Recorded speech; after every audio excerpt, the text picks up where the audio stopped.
নমস্কার বন্ধুরা, welcome to আপার্নার kitchen. তো দেখুন, আজ দেখাবো কেক। তো এরকম ফ্রুট কেক বানাবো আজ। তার জন্য নিয়েছি কলা, ডিম, ভ্যানিলা এসেন্স, এখানে নিয়েছি ড্রাই ফ্রুটস, আর নিয়েছি দারচিনি, এলাচ, এটা গুঁড়ো করে নিয়েছি। তা চলুন কীভাবে কেকটা বানাচ্ছি দেখে নেওয়া যাক। তো এখানে একটা কলা নিয়েছি। এখানে কিন্তু কলাটা দেখুন একটু গাটা কালো হয়ে গেছে, সেই ধরনের কলা নিলে বেশ ভালো হয়।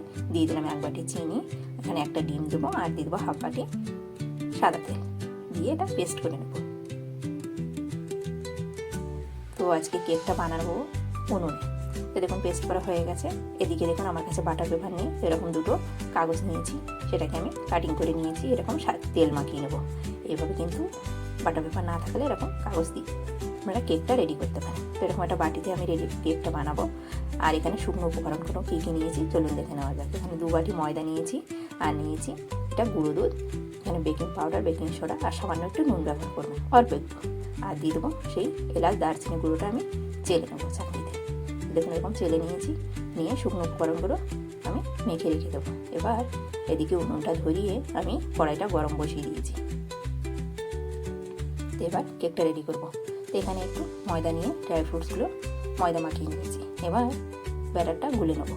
তো দেখুন যে ব্যাটারটা ডিম, সাদা তেল, কলা একটা পেস্ট করে রেখেছিলাম, সেটা ময়দার মধ্যে দিয়ে এরকম মিশিয়ে নেবো।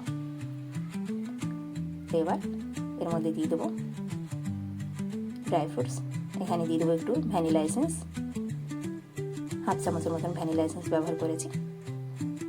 দিয়ে আবারও মিক্স করে নিচ্ছি। আর দিয়ে দেবো একটু ক্যারামেল, এটা আমি করে রেখেছিলাম আগে থেকে, তো সেটা আমি দিয়ে দিচ্ছি। এখানে 2 চামচের মতন ব্যবহার করেছি। তো দেখুন ব্যাটারটা রেডি হয়ে গেছে। এবার বাটিতে ঢেলে নেবো, নিয়ে এবার কেক বানানোর পালা। দেখুন এবার একটু উপর থেকে ড্রাই ফ্রুটস দিয়ে দিলাম, দিয়ে এটা বসিয়ে দিলাম। এরকম একটা স্ট্যান্ড নিয়ে নিয়েছি, এটা গরম হয়ে গেছে। স্ট্যান্ডটা আমি উল্টে দিয়েছি, দিয়ে এভাবে বাটিটা বসিয়ে দিয়ে চাপা দিয়ে রেখে দেবো। তো কেকটা বানাতে কিন্তু আমার 1 ঘন্টা লেগেছে।